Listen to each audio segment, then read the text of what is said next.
And then so you get into, you said the first time you tried to stop was probably about 6 years ago, or that It you were in a was group, it. you started seeking outside help. Yeah, that was the first time that I started to seek outside help. Um, the the unfortunate part about it is that the major triggers that were there, nothing was done about them. I hadn't. They were still surrounding me. Um, and it wasn't so simple because we're talking other people, so it wasn't like it was like, okay, I'm a drunk and there's a liquor store, that's my trigger, or this person in traffic pissed me off, there's my trigger. I mean, these are people that I've allowed into my home that I financially support, Yeah. and and so I had tried to quit. I was maintaining two homes at that point because I had a house on the ranch, and it was empty. It was myself, my dog, and a bed. Yeah. And so it was not a fun place to be. It was lonely. I I think that's where I got started with the whole drinking alone. And half the Right. time I was getting tossed. I was alone, Yeah. and you know I tried to stop whenever I could find a peaceful time period and figure out how I could deal with those individuals and not allow them to trigger me. And I'd be lucky if I'd made it through 2 or 3 days. And most of the time, I wouldn't even allow myself to make it through the 2 or 3 days because I'd get sick. Yeah. And I would play those mind games with myself. Just one. I'll just have one. Yeah. And now how? Oh, that's how. I was kind of thinking. I was like, how did I do it without getting sick? Because when I did go through the IOP, or wasn't through it, I was there for maybe 4 weeks. Yeah.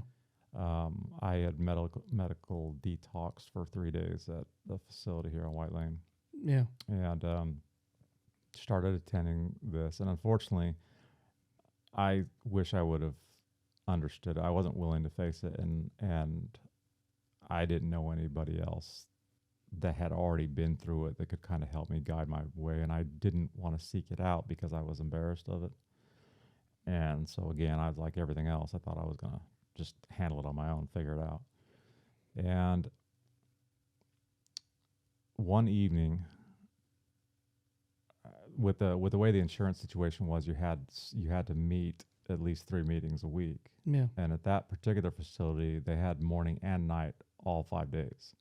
So you could double up on one day and then go one other day, and they weren't broken up into guys group, gals group, and family night and things like that. It was all the same. So there was 10 chances to get those 3 meetings in, and I had got down to the last night and had issues all day long with certain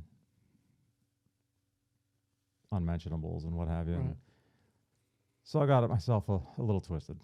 Not enough that a lot of people wouldn't have noticed, but being in an environment like that when everybody's totally sober and when you're dealing with other alcoholics, you can't bullshit Yeah. them. No. They know every single sign. So of course, so I asked. There was a young. I feel awful about this now, and unfortunately, he's related to a certain somebody that we know.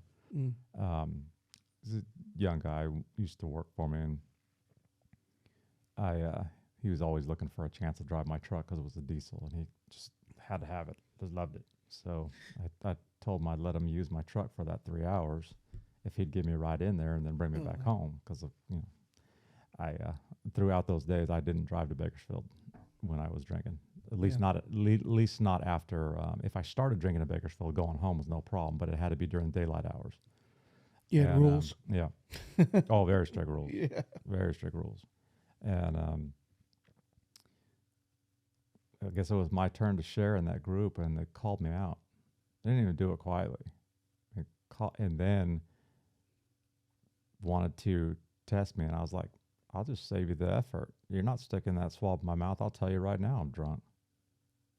And because I was already angry and whiskey drunk, I wasn't drinking beer then, and so then she swings the door open and asks the group, so we all know that Joe's been drinking. Does he intimidate anybody in here? Or do you feel safe if he remains with the group? I said, well, let me help you out with that too. I'll see you later. And I walked out the door and never went back. And that was probably after 3 to 4 weeks of that group. And I didn't make another attempt again. Every attempt after that was throughout the time of prior from that point until getting sick was probably an 18-month period of time. And during that time, it was a whole bunch of combativeness with me taking these other two individuals and getting them out of my life. So they were a couple, but not really. I mean, they just loved to beat the hell out of each other. And so I took one of them and put him on the train and sent him up north to the county he came from. And next thing you know, I'm